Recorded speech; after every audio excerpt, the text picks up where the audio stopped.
자, 이제 606페이지. 자, 다섯 번째 법률 주택법 보고요. 자, 오늘 또 3월달 과정 대비해갖고 처음 오신 분들 계시죠? 처음 오신 분들 계실 텐데, 예, 좀 어리둥절하실 거예요. 이게 이제 공법이 원래 그래요. 여기 계신 분들도 다 어리둥절해요. 그래서 다 똑같은 거고요. 자, 공법은 한 3번 정도 들어야 말문이 좀 트이고 하는 거니까 하여튼 그때까지는 자꾸 참고 하셔야 돼요. 우리가 일반적으로 접하기 어려운 좀 어려운 규제들을 공부하는 거기 때문에 한 번에서는 절대 안 돼요. 그래서 한 번, 두 번, 세 번 이렇게 반복을 통해서 조금씩 깨우쳐 가는 게 있으니까 하여튼 이렇게 이제 반복적으로 공부한다 이렇게 생각하시면 되고요. 그래서 미리 이제 매도 먼저 받는 게 좋다고 미리 오셔가지고 한 번이라도 더 듣는 사람은 이겨요. 점수도 나오고 하는 거니까 하고 반복해갖고 들으셔야 되고요. 자, 오늘 이제 주택법 좀 다 봐야 되니까 부지런히 좀 봐야 됩니다.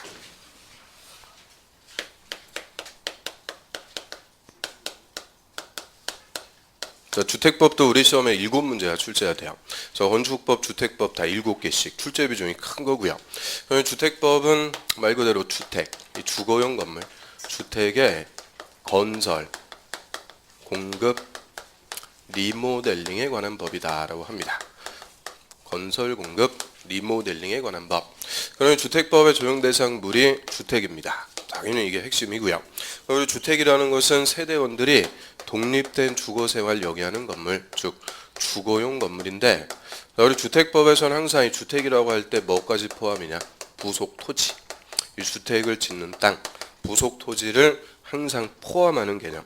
그래서 이것도 부속 토지 제외한다 이러면 틀려요. 항상 주택법에서는 주거용 건물과 뭐까지? 부속 토지 다 포함해서 주택이라고 하는데 저희 주택을 건설한다 그래요. 그럼 좀 전까지 건축법에서는 건물을 뭐 한다 그래요? 건물 건축한다 했는데 주택법은 주택을 건설. 그럼 건축이나 건설이나 다 집 짓는 거죠. 그런데 용어를 다르게 씁니다. 그럼 다르게 쓴다는 것은 의미가 다르다는 거예요. 건축이라는 것은 개별적으로 내 집 한 채를 짓는 것을 건축한다라고 하는데 건설은 요거는 집단적으로 짓는 거죠. 건설회사가 아파트 몇백 세대 집단적으로 지을 때는 건설이라고 그래요. 그래서 항상 이 건설은 집단적인 건설. 여기서 집단적이라는 것의 기준은 단독주택은 30호, 호라고 읽고요. 공동주택은 30세대, 세대라고 읽어요. 그래서 30호, 30세대 이상 주택을 지을 때는 건축이 아니고 건설. 그때부터 주택법 적용합니다. 그러면 반대로 29, 29세대까지는 건축한다 그래서 건축법을 그대로 적용하는 거예요. 그래서 주택법은 적어도 몇 호 몇 세대 이상 지을 때 30호 30세대 이상 집단적으로 건설할 때 적용하고요.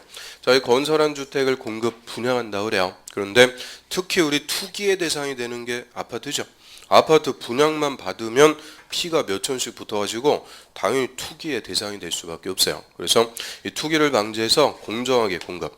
이 공급적은 다 투기 방지를 위한 규제다라고 합니다. 그리고 자, 종전까지는 공동주택의 관리에 관해서 규정한다 그랬는데 이 관리에 관한 게 공동주택관리법 다른 법으로 다 빠져나왔어요. 그래서 이제 리모델링에 관해서만 규정합니다. 그래서 건설, 공급, 리모델링. 그래서 이 주택법은 한 5년 전하고 비교해 보면 그 내용이 반토막밖에 안 돼요, 이제.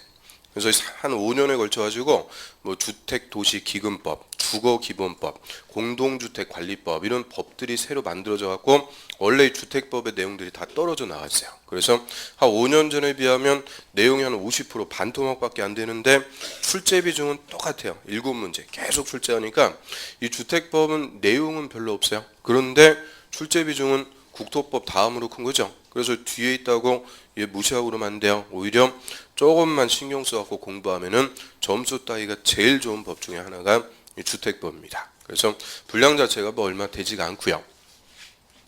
그러면 주택법의 적용 대상이 이제 주택이라고 그래요. 자, 주택을 주택법에서 크게 두 가지로 분류합니다. 자, 먼저 주택은 구조에 따라서 단독주택과 공동주택 두 가지로 구분하죠. 자, 단독주택이라는 거는 뭐겠어요? 단독주택. 하나의 건물에서 한 세대가 사는 거고 공동주택은 하나의 건물에서 여러 세대가 살죠. 그러면 여러 세대가 살면서 같이 쓰는 부분 벽이나 복도, 계단 자 그런 부분을 공용 부분이라고 하고요. 그다음 각 세대원들이 독립된 주거생활 영위하는 각 세대 부분을 전유 부분 그러면 단독주택은 한 세대가 사니까 공용 부분이 당연히 없죠. 뭐밖에 없다. 전유 부분. 그래서 저 단독 공동 구조에 따른 분류 한마디로 무슨 부분 요하냐? 공용 부분. 공용 부분이 있으면 공동주택, 없으면 단독주택이 되고요. 저희 단독주택은 주택법에서 종류를 3개. 단독, 다중, 다가구. 딴따라 이렇게 외우면 돼요. 단독, 다중, 다가구 3가지 규정하고요. 그래서 건축법에서는 단독주택 하면 하나 더 있네요. 단독, 다중, 다가구. 또 뭐가 있었어요? 공간이 있었는데 공간은 주택법에서는 빠지는 거예요. 그럼 국무총리 공간, 이런 공간은 정부 주요 인사가 사는 집인데 공간 지어가지고 분양하고 이런 거 있어요? 없어요? 없어요. 그래서 공간은 일반적인 주택이 아니기 때문에 당연히 빠지고요. 그 다음에 공동주택의 종류는 역시 3개. 아파트, 연립, 다세대 3가지 규정합니다. 그럼 우리 건축법에서는 또 공동주택 뭐 있었어요? 아파트, 연립, 다세대, 기숙사, 아연세기 이렇게 외우는데 기숙사는 또 빠진다 그 얘기죠. 그럼 왜 기숙사는 빠지겠어요? 마찬가지예요. 기숙사 분양받고 이런 거 있어요? 없죠. 기숙사도 특정한 사람, 뭐 학생이나 직장인에게 제공해 주는 거지 일반적으로 건설해서 분양하는 주택이 아닙니다. 따라서 저희 건축법하고의 차이점 그런 것들이 논점이니까 그거를 이제 정리하시면 돼요. 그럼 606페이지 한번 봐요. 맨 밑에. 자, 총칙에서 2절 용어 정의 거기다 불표. 자, 주택법은 용어에서 2문제씩 출제해요. 그 내용이 뭐 얼마 안 되니까 용어 가지고 2문제씩 작년에도 2개, 재작년에도 2개, 매년 2개씩 출제하고 있어요. 용어가 제일 중요한 법인데 자, 중에서도 주택이 뭐 제일 중요합니다. 주택이란 자, 세대원이 장기간 독립된 주거 생활할 수 있는 구조의 건물의 전부, 일부 및 부속 토지 밑줄 항상 부속 토지 포함 부속 토지를 말하고 자, 이를 단독 공동주택으로 구분한다. 단독 공동 나누는 기준은 뭐예요? 구조에 따라서 분류하고요. 자, 1번에 단독주택은 한 세대가 하나의 건물에서 독립된 주거 생활하는 구조고요. 자, 종류는 3개. 단독, 다중, 다가구. 뭐는 빠진다고요? 공간 X. 공간은 빠져요. 그리고 주택의 요건도 우리 건축법에서 다 배웠죠? 자, 다중주택 봐요. 요건. 3가지 요건 모두 갖춰야 돼요. 학생이나 직장인 등 여러 사람이 장기간 거주하는데 독립된 주거 형태를 갖춰서는 안 되고요. 3계층이하고 330 이하. 그럼 이 다중주택 이거 대표적으로 무슨 집이다? 하숙집. 그 다음에 다가구 주택 역시 3가지 요건을 모두 갖추는 공동주택이 아닌 것이다. 그래서 주택으로 쓰이는 층수가 몇 개층이야? 3계층이야. 주택으로 쓰는 면적 합계 660 이하. 19세대 이하가 거주할 수 있는 공동주택이 아닌 것을 다가구다라고 하고요. 그 다음 2번째 공동주택. 자, 건물의 벽이나 복도, 계단, 설비의 전부나 일부를 공동으로 사용. 그럼 공동으로 쓰는 부분을 무슨 부분?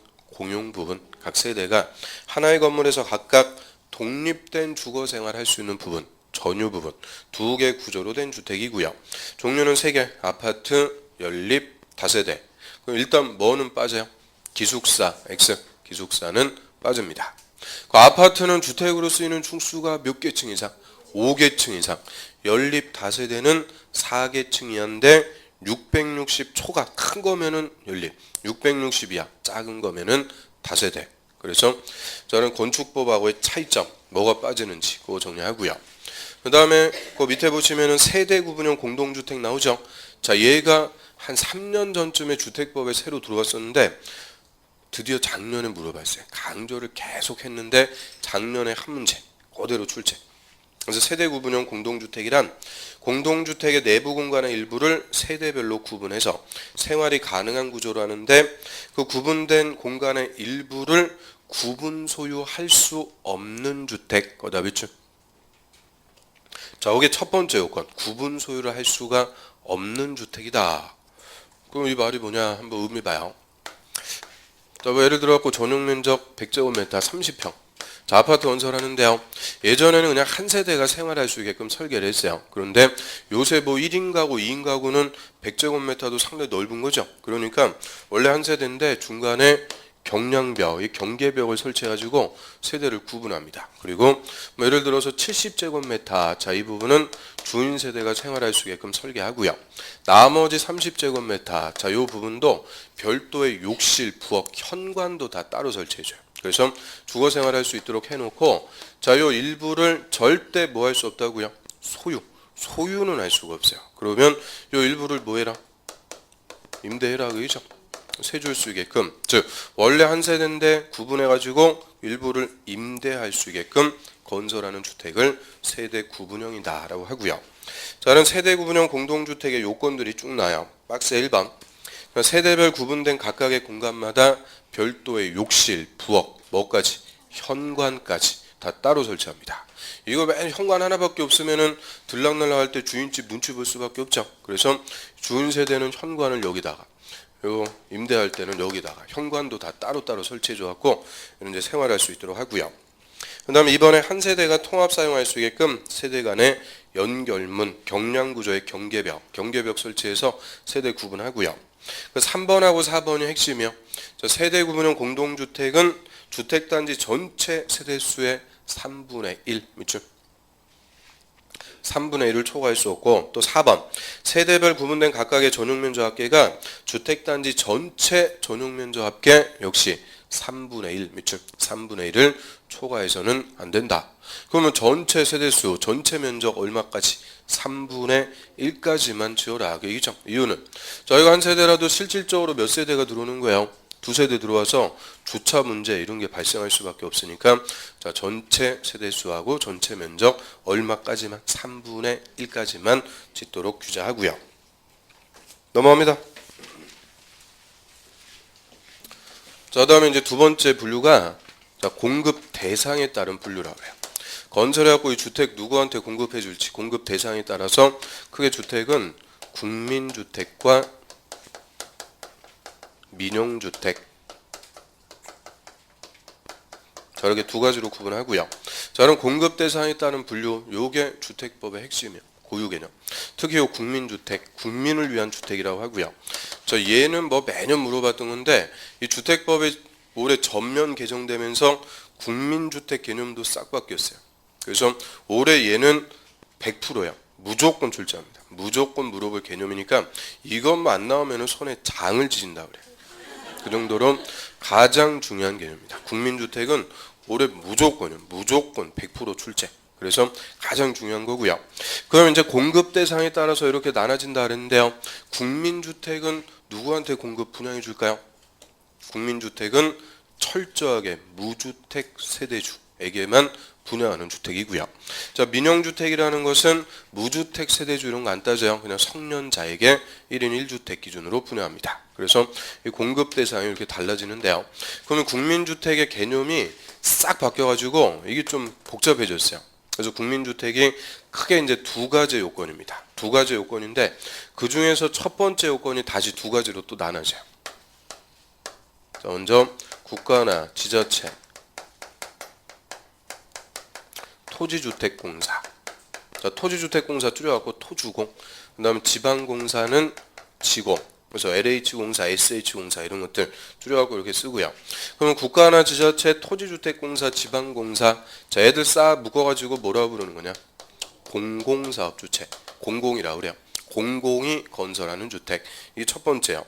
그 다음에 두 번째. 자, 국가나 지자체 재정으로 건설. 저 국가나 지자체 돈 재정으로 건설하거나 또는 주택도시기금의 자금을 지원받아갖고 건설. 즉 재정으로 건설하거나 기금에서 자금을 지원받아갖고 건설하는 주택. 자, 이 두 개가 첫 번째 요건입니다. 그래서 첫 번째 요건 자체가 두 가지가 있다는 거예요. 자, 첫 번째 누가 짓는다고요? 공공, 국가나 지자체, 토지주택공사, 지방공사 건설. 두 번째는 무슨 돈으로 짓는다? 재정으로 짓거나 기금에서 돈 빌려갖고 짓는데, 두 번째 요건 국민주택 규모 이하인 주택을 말한다. 국민주택 규모 이하. 자, 요게 이제 두 번째 요건이다 라고 하고요. 그럼 우리 국민주택 규모 하면은 전용 면적 얼마 이하? 85제곱미터 이하를 얘기합니다.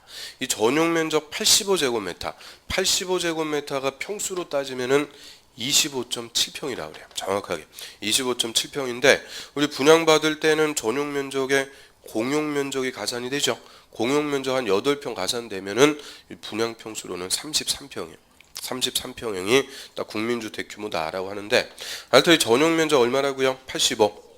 그런데 저 시골 사람들은 또 깝깝하고 이런 거 싫어하죠. 그래서 시골은 조금 더 크게 인정해요. 시골에서는 100제곱미터. 그래서 수도권을 제외한 비도시의 읍면 시골에서는 100제곱미터를 국민주택 규모다라고 하고요. 그래서 원칙적인 규모는 얼마고? 85. 그런데 최대 규모는 85가 아니고 100입니다. 그래서 자 크게 요 두 가지 요건을 갖추는 주택을 국민주택이라고 그래요. 그럼 이 조합이 여러 개가 나올 수 있다고 얘기죠. 그래서 이거 확실하게 봐야 돼요. 일단 첫 번째 누가 짓는다고요? 공공이 건설이요. 공공이 건설하는 얼마 이하? 85 이하. 또 재정으로 건설하는 얼마 이하? 85 이하. 또 기금에서 돈 빌려갖고 얼마 이하로 지으면 85 이하로 지으면 다 뭐가 되는 거냐? 국민주택이에요. 그러면 예를 들어서 우리 GS건설이 자이아파트 지어요. 자이아파트 기금에서 돈 빌려갖고 80제곱미터로 지었어요. 그럼 요 80제곱미터 자이아파트 자 얘는 국민주택이다. OX 5죠. 기금에서 돈 빌려갖고 얼마 이하로 지었어요? 85 이하 국민주택입니다. 그래서 자 이런 기금에서 돈 빌려갖고 지을 때는 누가 짓느냐 안 따진다는 거죠. 기금 85 이하 이 두 가지 요건 충족하면은 뭐가 되는 거냐? 국민주택. 그래서 자, 이 국민주택의 요건이 만만치 않으니까 확실하게 정리해야 되고요. 그 다음에 국민주택이 아니면은 다 뭐가 되는 거냐? 민영주택이에요. 그래서 민영주택은 민간이 건설하는 주택이다. 절대 그런 말이 아니라는 거예요. 그럼 국민주택은 국민이 건설해요? 그런 거 아니죠. 그래서 민영주택은 민간이 건설한다 이런 말이 아니고 국민주택이 아닌 주택. 그래서 이 빼기 개념이에요. 그러면 자 우리 주공아파트라고 그러죠. 토지주택공사 건설하는 주공아파트 전용 면적 100제곱미터. 자 100제곱미터 주공아파트는 민영주택이다. OX 자 주공아파트 100제곱미터 민영주택이다. OX 오죠. 아니 토지주택공사 지을 때 얼마 이하? 85 이하. 얘는 85 초과니까 국민주택 아니죠. 그럼 뭐가 되는 거예요? 민영주택. 그래서 우리가 일반적으로 알고 있는 개념하고 완전 다르다는 거예요. 주택법에 규정한 대로 확실하게 개념을 딱 정리를 해 두셔야 돼요. 자, 국민주택 한번 봅니다. 자, 국민주택은 다음에 해당하는 주택으로서 국민주택 규모 이하인 주택.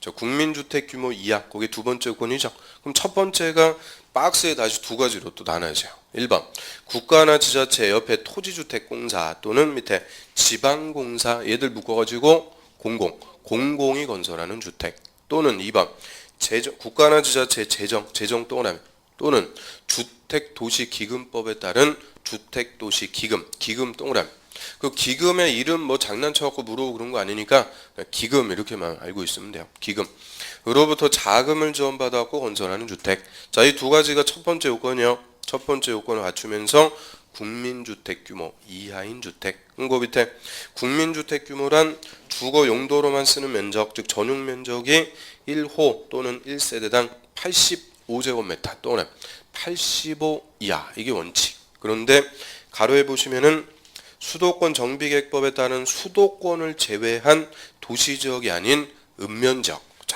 수도권을 제외한 도시지역이 아닌 읍면. 이게 한마디로 어디냐? 시골 얘기예요. 시골. 근데 시골 또 이렇게 알고 있으면 안 돼요. 세 가지 요건. 수도권 아니고 도시지역도 아니고 뭐다? 읍이나 면. 이저 시골 얘기하죠. 거기서는 전용 면적 얼마? 100제곱미터 동남 이하를 국민주택 규모다라고 하고요.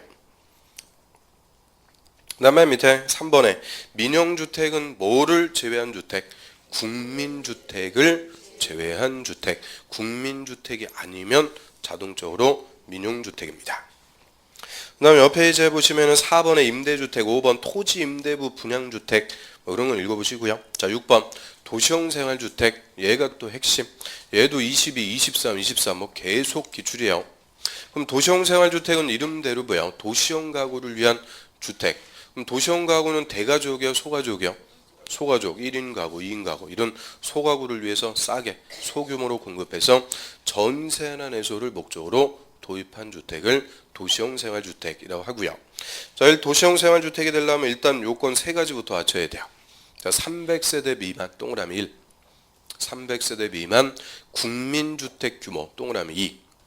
국민주택 규모니까 얼마 이하요? 85 이하.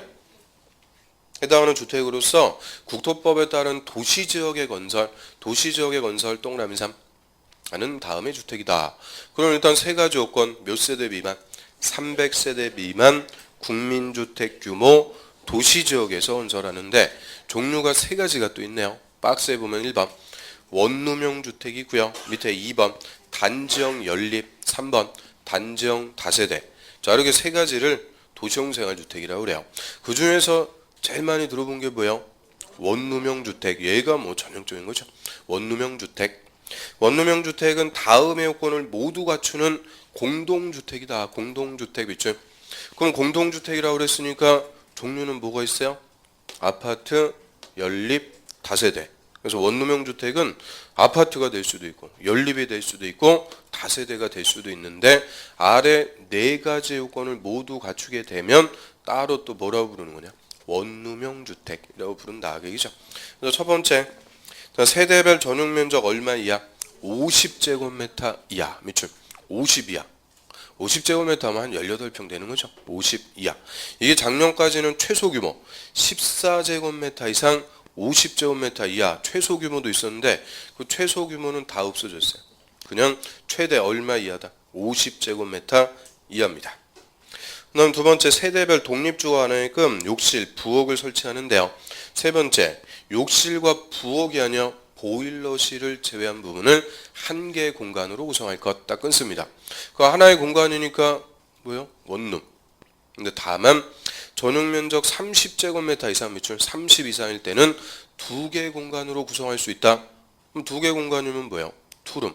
그래서 원칙은 원룸인데 전용 면적 얼마 이상이면 30 이상 되면 투룸으로 만들 수도 있다. 그 얘기죠. 그래서 그 면적이 항상 핵심이니까 확실하게 봐야 돼요. 그 다음에 네 번째. 그 원룸형 주택 뭐 한 4평, 3평 이렇게 되는데 그거 지하에다 설치하면 뭐가 되는 거예요? 감옥이 되는 거죠. 그래서 네 번째. 세대 어디다 설치하면 안 된다. 지하층에 설치하면은 안 된다. 그래서 그 네 가지 요건을 모두 갖추는 아파트 연립 다세대. 그걸 뭐라 부른다고요? 원룸형 주택. 이게 뭐 전형적인 거고요. 그 다음에 이번에 단지형 연립주택은 원룸형 주택이 아닌 연립주택. 딱 끊으세요. 그래서 조금 전에 원룸형 주택은 법정된 요건이 딱딱 있죠. 4개. 그러니까 일반적인 주택이 아니란 말이에요. 원룸형 주택은. 그래서 원룸형 주택이 아닌 연립주택은 그냥 일반적인 연립주택 얘기하는데요. 단지형이라는 말이 뭐예요? 단지형. 연립주택을 한 동만 지은 게 아니라는 거죠. 몇 동을 지어가지고 아파트처럼 단지로 모아놨다. 요거를 단지형 연립. 그럼 밑에 단지형 다세대 주택도 원룸형 주택이 아닌 다세대, 일반적인 다세대인데 역시 몇 동 지어갖고 단지로 모아놨다. 그죠? 단지형 연립, 단지형 다세대. 근데 둘 다 다만 단서봐요. 건축위원회 심의를 받으면 주택으로 쓰는 층수를 몇 개층까지? 5개층, 동그라미 5개층까지 할 수 있다. 이런 특혜를 줍니다. 그 원래 연립이나 다세대는 주택으로 쓰이는 층수가 몇 개층이야? 4개층 이하. 근데 이 도시형 생활주택으로 지을 때는 5개층까지, 5층까지 쓸 수 있는 특혜를 준다. 그얘기죠. 이유는 잘 안 지으니까. 단지형 연립, 단지형 다세대는 잘 안 짓기 때문에 이런 특례를 인정을 해주고요. 자, 이 정도 봐요. 여기까지가 주택. 한 페이지 넘어갑니다. 그 다음 7번에 준주택. 자, 앞에 이 준자가 붙었어요. 우리 준자가 붙으면 의미는 뭐 있을까요? 비슷한 거죠. 비슷한 거. 주택과 비슷한 것을 준주택이라고 그래요. 그래서 준주택은 주택 이외의 건물과 부속 토지. 자, 밑줄. 주택이 아닌 건물과 항상 뭐까지 포함이라고요? 부속 토지. 항상 주택법에서는 부속 토지 포함으로써 주거시설로도 이용할 수 있는 시설이다. 주거시설로도 이용할 수 있는 네 가지가 있어요. 밑에 기숙사, 기자의 동그라미. 자, 기숙사가 건축법에서는 뭔데? 공동주택인데 주택법에서는 공동주택이 아니고 준주택입니다. 준주택. 그 다음에 이번에 다중생활시설, 다자의 동그라미. 다중생활시설, 여러 명이 생활하는 시설. 이게 소위 뭐예요? 다중생활시설이란 고시원이라고 그랬죠? 고시원. 자, 고시원 500 미만이면은 이종근생, 500 이상 되면 숙박시설. 그 다음에 3번에 끝에 노인복지주택, 노자의 동그라미. 노인복지주택, 실버타운. 요양원 얘기하는 거죠. 노인복지주택. 4번에 오피스텔, 오자의 동그라미. 그 오피스텔은 뭐였어요? 오피스텔이란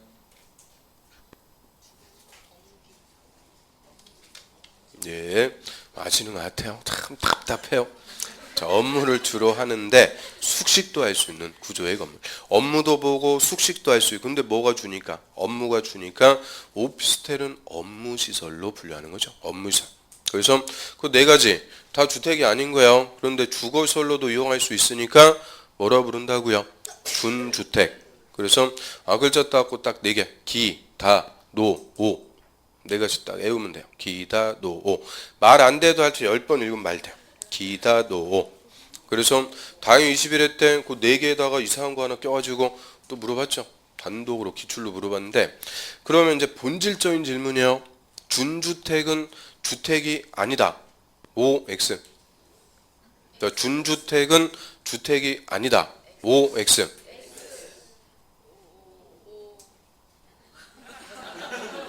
자, 밑줄 친 거 보세요. 밑줄 친 거. 주택 이외의 건물. 그 주택이 아니라니까요. 몇 번 말씀드리고 또 물어봐도 또 틀린다면. 그러니까 준주택이라고 주택이라고 생각하면 안 된다는 거예요. 주택이 아닌데 주거시설로도 이용할 수 있으니까 주택과 비슷한 것을 준주택이라고 하는 거지 절대 주택이 아니라는 거예요. 그 다음에 또 물어보면 또 틀려요. 입문과정에서도 우리 동영상 있죠. 동영상 다 찍어놨으니까 뭐 증거가 다 있어요. 그때도 이거 물어봤죠. 그때도 틀렸어요. 그리고 1, 2월 달에 또 물어보니까 또 틀렸어요. 3, 4월 달에 또 물어볼까 안 물어볼까요? 그때는 막 이제 또 예습해갖고 준비해 오시니까 그때부터는 안 물어봐요. 그래서 이제 끝났어요. 이제 끝났어요. 아무튼 그래서 준주택은 주택이 아닌 거다. 일단 개념을 확실하게. 준주택, 주택 아니에요. 주거시설로도 이용할 수 있는 4개를 얘기하고요. 그 다음에 옆 페이지로 합니다. 10번 주택단지. 주택단지는 아파트 단지 얘기하고요. 주택건설이나 대지조성 사업계획에 승인받았고 주택과 부대 복리시설을 건설하거나 대지를 조성하는 일단의 토지다. 딱 끊고요. 그래서 아파트 단지. 그 아파트도 있고 부대시설도 있고 복리시설도 있고 그런데 다만 다음의 시설로 분리가 되면 각각 별개의 주택단지로 본다. 별개의 단지로 본다 이 말은 별도로 관리해라 그 얘긴데요. 자, 여기 한마디로 건너다니기 어려운 시설을 얘기합니다. 그래서 박스에 보면 1번 철도, 고속도로, 자동차 전용도로. 그럼 예를 들어서 아파트 단지를 건설하는데요. 중간에 고속도로가 지나간다? 자, 이런 경우 있겠어요 없겠어요? 거의 없는데 고속도로 뚫리면은 이거 건너다닐 수 없게 되죠. 그러니까 이때는 각각 별개의 단지로 봐서 각각 관리기구 구성하라는 거예요. 그래서 이런 건너다니기 어려운 건데 논점은 그게 아니고 2번 폭이 얼마 이상 20m 또는 20m 이상인 일반 도로. 즉 일반 도로는 너비가 적어도 20m 이상 돼야 별개 단지로 본다는 거예요. 자, 이게 작년에도 정답이었고 몇 년 전에도 정답. 계속 물어봐요. 그러니까 일반 도로 할 때 일자 따갖고 10m 있으면 딱 좋았는데 얼마예요? 20. 사람 마음대로 안 되죠. 그럼 왜 20m겠어요? 2번 정답. 이제 눈치 엄청 빨라요. 그래서 자 2번이니까 20. 그래서 1번, 2번 딱 두 개만. 3번 이런 거는 정답으로 잘 안 주니까 1번하고 2번 그 정도 정리하고요. 밑으로 합니다. 2번에 부대시설. 부대시설이란 주택에 딸린 다음의 시설이나 설비. 주택이라는 건물에 딸려갖고 부소해갖고 설치하는 시설이나 설비. 그 1번에 주차장부터 다 동그라미. 주차장, 관리사무소, 담장, 밑에 도로. 그리고 밑에 건축 설비. 건축 설비 대표적으로 승강기 이런 거 있죠. 건축 설비.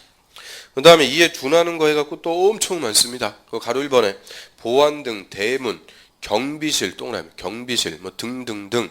자, 이런 것들을 다 부대시설이다 라고 부르고요. 자, 한 페이지 넘겨보시면은 근데 세 번째 또 복리시설. 주택단지의 입주자 등의 생활 복리, 복지나 편리를 위한 다음의 공동설이다. 그 입주자, 사람을 위한 설이죠. 역시 1번의 놀이터부터 다 떠나면 놀이터. 근린생활설은 단지 안에 상가를 얘기해요. 상가, 유치원, 주민운동설, 경로당, 즉 노인정 뭐 등등 해갖고 또 엄청 많아요. 1종근생, 2종근생 쫙 나오는데 그러니까 잘 물어봐요. 한 대여섯 개 놓고 다음 중 부대설만 짝지은 것은, 복리설만 짝지은 것은, 뭐 이런 식으로 부대설, 복리설 구분할 수 있는지. 구분할 수 있어요, 없어요? 없어요? 자, 그럼 복리시설 힌트. 자, 복리시설은 사람을 위한 거니까 이름에 딱 뭐가 붙는다 그랬어요? 사람. 어린이 놀이터 할 때 어린이. 유치원도 어린이죠. 주민운동설의 주민. 경로당은 다른 말로 노인정, 노인. 하여튼 이 앞에 사람 붙어 있으면 다 뭐가 되는 거예요? 복리설이에요. 그런데 딱 하나만 예외. 경비실. 경비실은 부대설이죠. 그래서 우리 시험 볼 때까지 경비 아저씨는 사람으로 보면 안 된다고 그랬어요. 그래서 경비실은 부대설. 나머지 사람 붙어 있으면 다 뭐예요? 복리시설. 이렇게 정리하면 뭐 간단해요. 그 다음에 단지 안의 시설로서 6번 간선시설 하나만 더 봐요. 간선시설. 자, 도로, 상하수도, 전기, 가스, 통신, 지역난방설. 그 도로부터 지역난방설까지 쫙 밑줄. 등 주택단지 안의 기관시설을 단지 밖에 있는 같은 종류의 기관시설에 연결시키는 시설을 말한다. 연결시키는 시설을 간선시설이라고 하고요. 자, 여기 이제 예를 들어서 기간이 되는 도로, 뭐 국도나 지방도, 자, 이런 기간이 되는 도로가 있고요. 사업 주체가 대지 조성해서 아파트 건설합니다. 주택단지를 조성을 해요. 그리고 끝나는 거 아니죠. 이제 기간이 되는 도로로부터 단지로 들어오는 진입도로가 있어야 되죠. 이 진입도로 같은 게 뭐야? 기간도로와 단지의 도로를 연결시키는 시설, 간선설이라고 하고요. 또 기간이 되는 도로 밑에 공동구가 지하 있겠죠. 공동구가 뭐예요? 지하 매설물을 공동 수용한다 그랬죠. 그래서 이 공동구에 뭐 상하수도, 전기, 가스, 통신설 다 이런 거 있을 거고, 아파트 단지에도 상하수도, 전기, 가스, 통신설 다 있어야죠. 그러니까 기관설로부터 단지설을 연결, 이 연결시켜주는 이 부분을 다 통칭해서 무슨 설이다? 간선시설. 그래서 간선설은 기관설과 단지설을 연결시켜주는 시설인데 그 종류가 또 여러 가지 있죠. 도로, 상하수도, 전기, 가스, 통신, 난방시설 이런 것들을 간선시설이라고 하고요.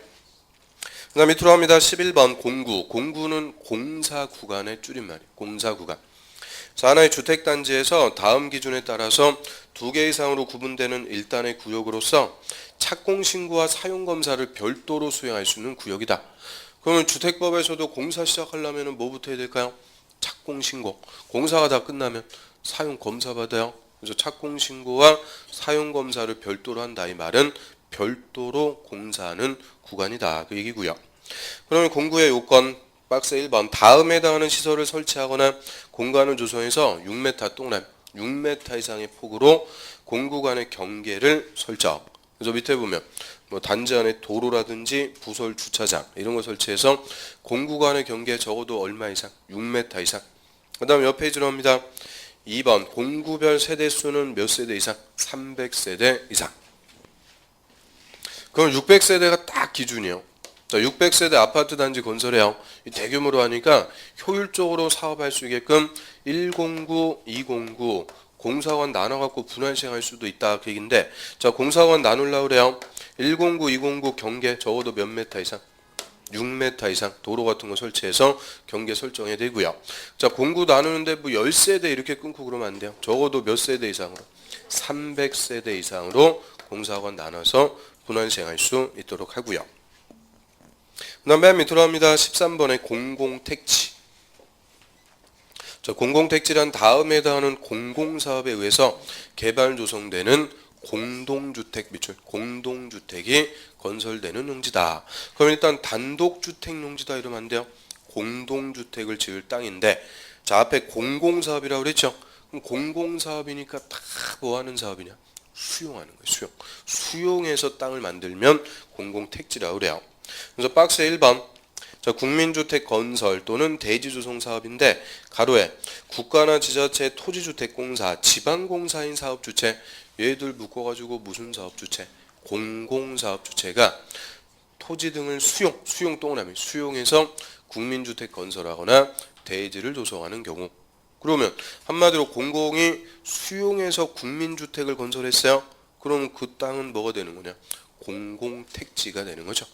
또 밑에 뭐 택지 개발 사업도 있고요. 3번에 산업단지 개발 사업 쫙 나오는데 이게 다 뭐 하는 사업이냐? 수용하는 사업. 그럼 우리가 그나마 배운 거 6번 도시개발 사업. 도시개발 사업 가로 열고 공공사업 시행자가 역시 무슨 방식? 수용 동그라미. 수용 방식으로 할 때만. 그럼 환지 방식에 의한 개발 사업은 해당 사업 없다는 거예요. 무조건 공공택지는 수용하는 거예요. 그래서 한 페이지 넘겨보세요. 그 7번의 경제자유구역 개발 사업도 뭐 한다? 수용. 그래서 수용해서 택지를 만들면 공공택지. 그 다음 14번 리모델링. 자, 얘는 별표. 자, 요새 뭐 가장 핫하게 물어보는 게 리모델링입니다. 그래서 리모델링이란 업물의 노화 억제, 기능 향상을 위한 다음행이다. 그래서 목적은 일단 두 개입니다. 노화 억제하거나 기능 향상을 위해서 하는 건데 자, 박스 1번 대수선 동그라미 대수선. 자, 대수선으로 리모델링 할 수 있어요. 이때는 뭐 안 써있죠. 그 말은 그냥 10년 이상만 되면 대수선으로 리모델링 할 수가 있다. 그 얘기인데 근데 두 번째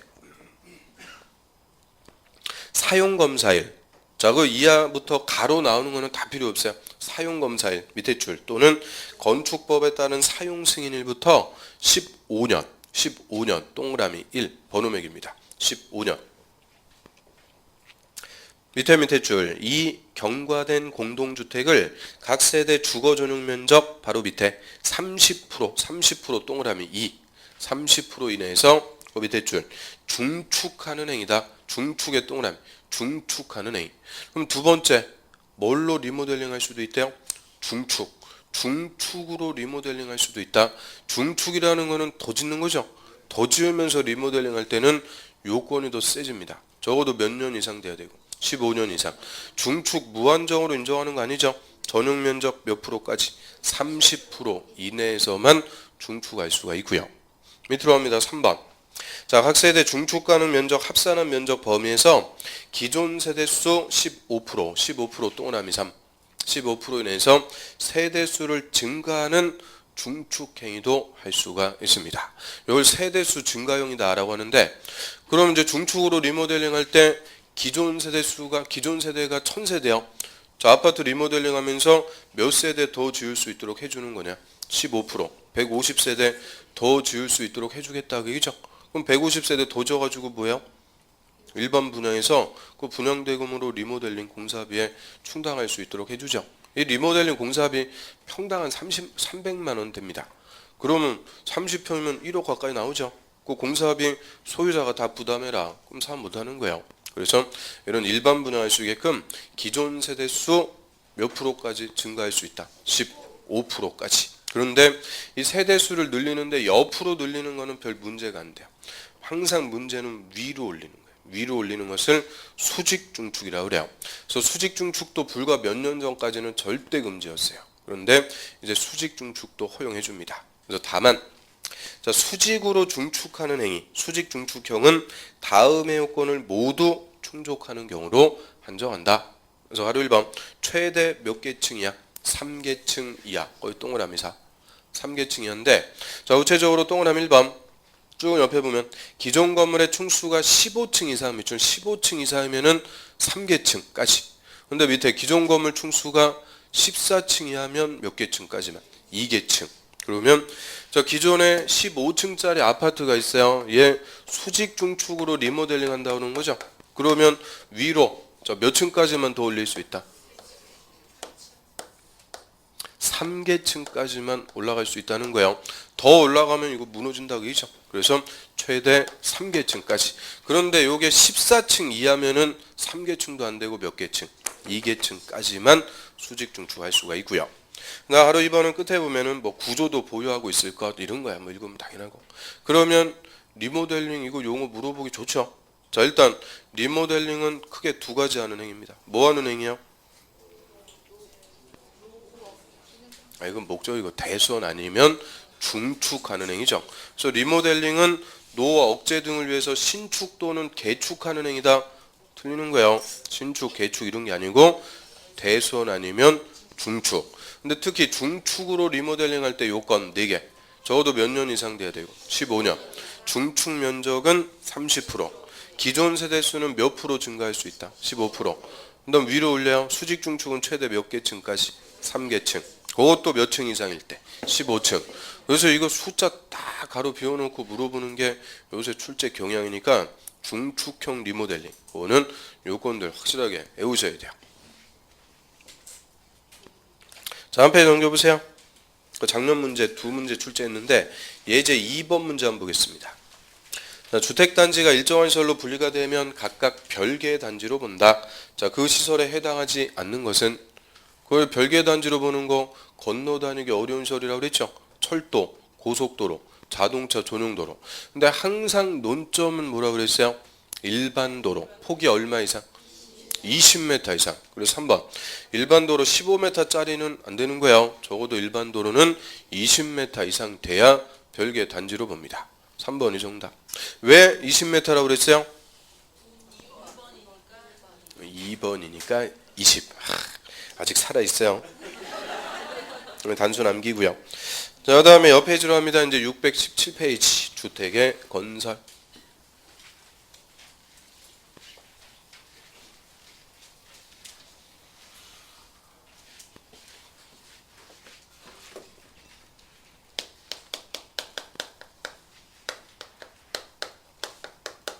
자, 그러면 주택을 집단적으로 건설하는데요. 이 건설 파트는 체계가 크게 2개입니다.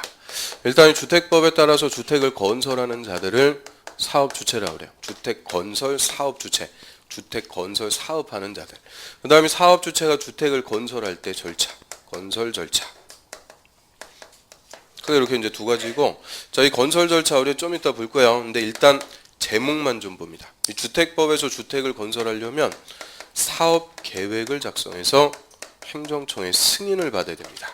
이 아파트 단지 어떻게 멋지게 만들어 볼지 사업 계획 짜갖고 승인. 자, 요게 주택법 15조. 우리 주택법의 핵심 제도라고 해요.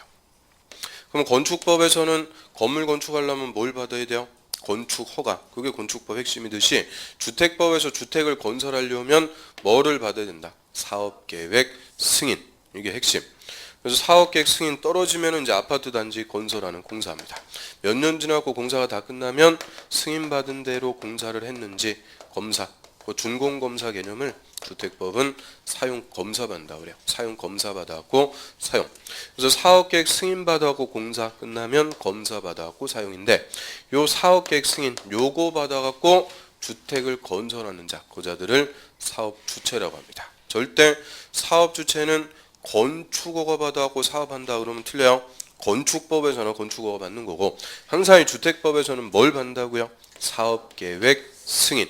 이거 받아갖고 사업을 하는 자들이 사업주체. 근데 사업주체 크게 이제 2가지 책이죠. 자, 원칙은 등록을 하고 사업을 해야 됩니다. 그래서 등록하고 사업하는 자들 말 그대로 등록사업자. 원칙. 그래서 주택건설 사업하려면 등록하고 사업해야 돼요. 그러면 또 등록한다 이거 무슨 과목에서도 등록하는 거 배웠어요? 중개사법. 중개업 할 때도 뭐부터 해라? 등록. 마찬가지예요. 그 중개업 할 때도 일정한 요건 갖춰갖고 등록하듯이 주택 건설 사업할 때도 일정한 요건 갖춰갖고 뭐부터 해라? 등록. 등록부터 하고 사업해라. 그럼 등록사업자 언제 등록하는 거예요? 1년간. 연간은 1년 기준이에요. 1년 토탈에서 연간 단독주택을 20호, 공동주택 20세대 이상 건설, 또는 연간 대지를 10,000제곱미터 이상으로 조성하려는 자는 일정한 기준을 갖춰가지고 국토부 장관에게 등록부터 하고 사업해야 됩니다. 등록 안 하고 사업하면 처벌해버려요. 무등록 2년 2천 처벌합니다. 그래서 의무적으로 등록하고 사업하고요. 자, 누구한테 가서 등록한다고요? 국토부 장관. 그럼 중개업의 등록은 어디 가세요? 중개업의 등록. 등록관청이 어디? 시, 군, 구청장. 그래서 중개업은 시군구청장 제일 밑에한테 와서 등록하는 거고, 우리 공법은 누구한테 등록한다? 국토부장 제일 위에한테 와서 등록해요. 그러니까 중개사법하고 공법하고는 레벨 자체가 다른 거예요. 레벨 자체가. 그래서 아무튼 그 중개사법이 무슨 일이요? 괜찮아요. 막 내일만 아니면 다 까먹으니까. 아무튼 그래서 중개사법 따위하고 공법하고는 절대 같게 생각하시면 안 돼요. 훨씬 더 레벨이 높은 게 공법입니다. 자, 아무튼 그래서 이 국토부 장관에게 등록하고 사업하는 게 원칙인데, 자, 일정한 경우에는 등록 안 하고도 사업할 수가 있어요. 자, 고자들을 비등록 사업자. 그럼 등록 없이도 주택 건설을 할 수 있는 자들, 일단 공공사업 주체가 있죠. 자, 공공이 누구였어요? 국가, 지자체, 토지주택공사, 지방공사.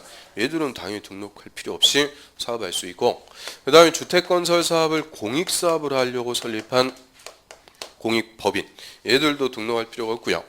그 다음에 공동사업주체라는 게 있어요. 공동. 이 등록사업자하고 공동으로 주택을 건설하기 때문에 등록할 필요가 없다. 그래서 공동사업주체, 이 두 가지입니다. 두 명. 주택조합과 고용자. 주택조합은 조합원의 주택, 조합 아파트 짓는 거고요. 고용자는 근로자의 주택, 사원 아파트라고 그러죠. 이런 조합 아파트나 사원 아파트를 짓는 주택조합과 고용자는 공동으로 주택 건설할 때는 등록 없이도 사업을 할 수 있는 특례를 줍니다. 그래서 크게 이렇게 이제 세 가지의 경우에는 등록 없이도 사업할 수가 있죠. 그럼 617페이지로 합니다. 자, 사업 주체. 자, 사업 주체는 주택 건설 또는 대지 조성 사업 계획의 승인, 밑줄. 사업 계획 승인 받아갖고 사업을 하는 자다. 절대 건축허가 아니라 그랬어요. 주택법은 항상 뭘 받는다고요? 사업 계획 승인. 그럼 쭉 내려와서 2번 등록사업자 옆에다가 원칙. 그래서 등록사업자가 원칙입니다. 자, 1번에 등록 의무라고 그래요. 연간 동그라미 연간 1년간 단독주택 20호 밑줄 20호. 공동주택은 20세대 밑줄 20세대. 근데 도시형 생활주택은 또 30세대 예외를 줘요. 그래서 원칙은 연간 20호 20세대 이상 주택 건설 사업 시행하려는 자, 또는 연간 또 동그라미 10,000제곱미터 이상 밑줄 대지 조성 사업 시행하려는 자는 국토부 장관에게 등록할 수가 있는 게 아니고 해야 된다. 의무입니다. 딱 끊고요. 의무적으로 등록. 근데 다만 다음의 사업 주체는 그러하지 않다. 즉 등록 없이 사업할 수 있다. 그래서 박스에 1, 2, 3. 그 국가나 지자체, 토지주택공사, 지방공사 묶어가지고 뭐예요? 공공이고요. 또 4번은 끝에 보면은 공익법인. 그 다음 5번에 주택조합 밑줄, 6번에 근로자를 고용하는 자, 고용자 밑줄. 자, 얘들은 가로에 등록사업자 공동의 동그라미 공동으로 주택 건설 사업하는 경우만 해당한다. 그래서 자, 얘들은 단독으로 하는 게 아니고 뭘로 할 때? 공동으로 주택 건설 사업할 때는 등록 없이도 사업할 수 있는 예외를 주고요. 그러면 이제 비등록이 아니면은 등록해야 돼요. 그 밑에 등록 기준 가로 1번 박스 봅니다. 자, 등록하기 위한 요건 1번에 자본금 3억 원 동그라미 3억 원. 자, 이거는 법인을 얘기하고요. 개인일 때는 2배요. 자산평가액이 6억 원 이상. 밑에 기술자 1명 이상이에요. 가로 1번에 주택건설 사업은 끝에 건축 분야 기술자.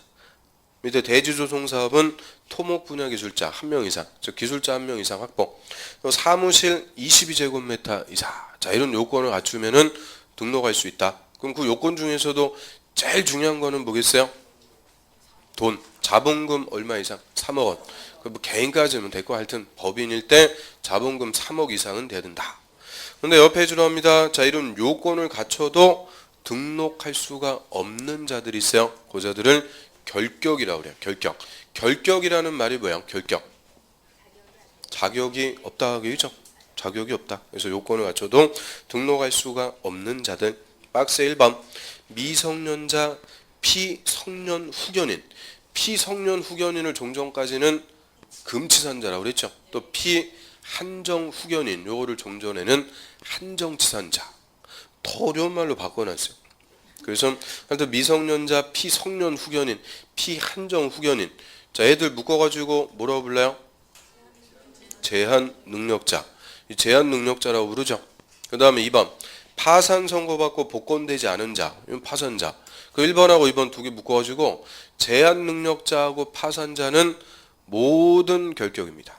뭐든지 다 될 수 없어요. 결격. 모든 결격. 그 다음에 쭉 내려가셔갖고요. 5번 하나 더 봐요. 등록이 말소되고 몇 년? 2년 동안이면 2년이 지나지 않은 자. 이걸 재등록 금지라고 그래요. 그래서 공법에서는 등록이 말소가 되면 몇 년 내 다시 등록할 수 없다. 2년. 그럼 저 중개업은 등록이 취소가 됐어요. 몇 년 내 재등록 금지? 3년이요? 어저께 있어요? 저 중개업 세 글자니까 3년. 공법 두 글자니까 2년. 딱 떨어져요. 그래서 중개업은 재등록 금지 기간 몇 년? 3년. 공법은 2년. 그래서 2년 내 다시 등록할 수 없습니다. 그 다음 밑으로 가셔갖고요. 4번에 등록사업자의 시공. 시공이라는 것은 공사한다 하고 얘기죠. 그럼 원래 이 등록사업자는 사업주체, 시행사 개념이에요. 시행사. 그래서 시행사는 직접 자기가 공사하고 그러는 거 아니죠. 공사계약 체결해서 공사는 건설회사 시공사가 따로 하는 건데 이 등록사업자가 일정한 요건을 갖추면 직접 뭐까지도 할 수 있다는 거예요. 시공. 공사까지도 직접 할 수 있다. 그래서 그거를 시공권이 있는 등록사업자라고 하고요. 이 시공권이 있는 등록사업자를 다른 말로 건설업자, 건설회사라고 합니다. 그래서 이 등록사업자 일정한 요건을 갖추면 건설도, 즉 공사도 할 수 있는 건설회사가 돼요. 4로 1번은 시공기준. 저 등록사업자가 사업계획 승인받았고 분양, 임대 목적의 주택을 건설하는 경우로서 다음의 요건을 모두 갖추면 등록사업자를 건설산업기본법에 따른 건설업자 또는 건설업자로 봐서 주택건설공사를 직접 모두 할 수 있다. 시공까지 할 수가 있다. 그래서 이 시공권 갖기 위한 요건 좀 더 세지는 거죠. 1번 자본금 얼마요? 5억 원 동그라미. 개인은 뭐 10억인데 개인까지는 뭐 됐고 그럼 좀 전에 등록할 때는 자본금이 3억 원. 근데 시공권을 가지려면 5억 원 이상. 그리고 기술자가 또 3명 이상을 보유해야 돼요. 이때도 건축기사, 토목분야기술자 각 1명이 포함되면서 적어도 3명 이상. 세 번째, 최근 5년간 건설 실적이 뭐 100호, 100세대 이상. 아우 요건들 또 어떻게 이거 다 외워요. 그래서 1번이라도 하라는 거예요. 자본금 얼마 이상? 5억 원 이상. 그래서 요 시공권이 있어야 등록사업자는 공동사업 주체라는 게 될 수가 있고요. 또 시공권이 있어야 주택사원 사채라는 것도 발행할 수가 있습니다. 그래서 요 시공권을 갖는 등록사업자 요건. 첫 번째, 자본금이 얼마 이상? 5억 원 이상이다. 그 요건이라도 하나 정리하고요. 자, 넘어갑니다. 근데 5번 등록 말소 등. 자, 국토부 장관은 등록사업자가 다음에 해당하면 그 등록을 말소하거나 1년 이내의 기간을 정해서 영업의 정지를 명할 수 있다. 딱 끊고요. 그 영업정지 등의 사유인데 자, 그게 중요한 게 아니고 다만 1번하고 5번에 해당하면 반드시 등록을 말소한다. 자, 반드시 말소. 그럼 저 중개업에서 반드시 등록 취소하는 거를 무슨 취소라고 그래요? 절대적이라고 그래요? 뭐 필수적이라고 그래요? 절대적 취소라고 그래요? 절취? 됐어요. 아무튼 자, 공법에서는 필수적 말소한다 그래. 필수적. 저는 필수적이라는 말을 쓰고요. 그래서 걸리면은 무조건 말소하는 필수적 말소 사유. 필말이라고 그러죠. 필말. 필말이 두 개. 1번 동그라미, 5번 동그라미. 그 두 개만 딱 정리해요. 1번. 거짓 그 밖에 부정한 방법으로 등록했다. 거짓말로 등록했다 걸리면 무조건 말소. 또 쭉 내려서 5번. 등록증 뭐 했어요? 대여 빌려줬다 걸려도 무조건 말소. 그래서 필말 두 개 간단하죠. 거짓말로 등록했거나 등록증 빌려줬을 때 두 개는 걸리면 무조건 말소하고요. 말소가 됐어요. 몇 년 내 재등록 금지? 2년이요? 2년 맞죠? 맞춰놓고도 긴가민가 해요. 그래서 2년 내 재등록 금지입니다. 그럼 요 페이지. 맨 밑에 예제 3번 재작년 문제요. 주택건설 사업의 등록과 관련해서 가로에 알맞은 것은 박스에 연간 20호 이상의 단독주택 건설 사업 또는 연간 10,000제곱미터 이상 대지 조성 사업 시행하려는 자는 국토부 장관에게 등록해야 된다. 그거 이거 갖고 물어봤죠. 20호 20세대 10,000제곱미터 가장 기본적인 거 갖고 물어본 거예요. 그럼 이거 쉬운 거예요, 어려운 거예요? 와, 이것도 어렵다 그러면은 도대체 쉬운 거는 뭘까요? 아주 심히 궁금합니다. 그래서 가장 쉬운 거 갖고 물어봤고요. 그래서 올해 28회 때 또 물어봤으면 그냥 한 문제 먹고 가는데 안타까워 죽겠어요. 이미 재작년에 물어봤습니다. 자, 한 페이지 넘겨보세요. 그 다음에 3번에 공동사업 주체. 그럼 공동사업 주체는 요 등록을 한 자하고 공동으로 사업을 하는 자들, 즉 공동으로 주택을 건설하는 자들이고요.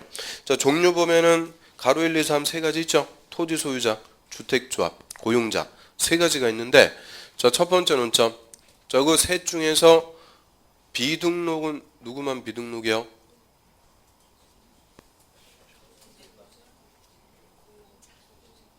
아, 여기 써놨잖아요. 주택조합하고 고용자는 공동사업 주체일 때 비등록이다. 그러면 주택조합과 고용자는 비등록이니까 가로 1번 토지 소유자는 공동사업 주체라도 등록해야 된다. 얘기죠.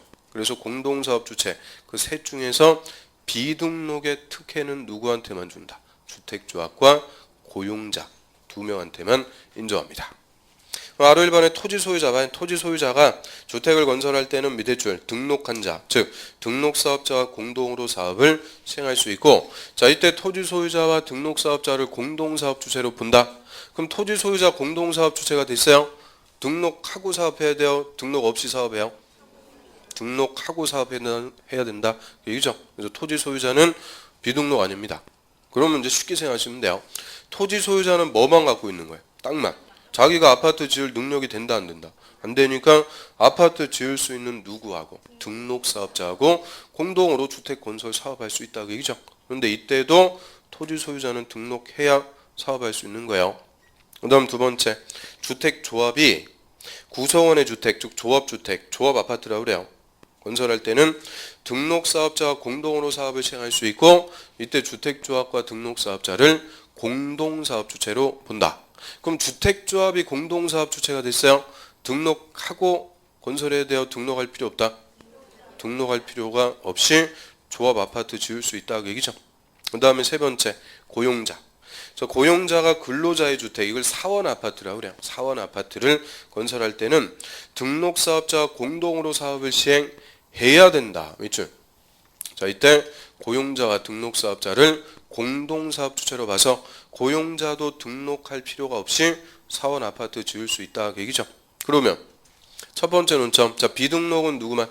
주택조합과 고용자 이 두 명만 비등록의 혜택을 주는 거예요. 그 다음에 공동사업 주체 중에서 반드시 필수적인 공동사업 주체가 되라 하는 것은 고용자. 고용자가 근로자의 주택을 건설할 때는 등록사업자와 공동으로 할 수가 있는 게 아니에요. 해야 된다. 주택법에서 반드시 의무적으로 공동사업 주체가 되도록 합니다. 그래서 공동사업 주체는 뭐 논점 그 두 개. 그래서 비등록 누군지 그리고 의무적 공동사업 주체가 누군지 그런 것들 딱딱 정리하면 되고요.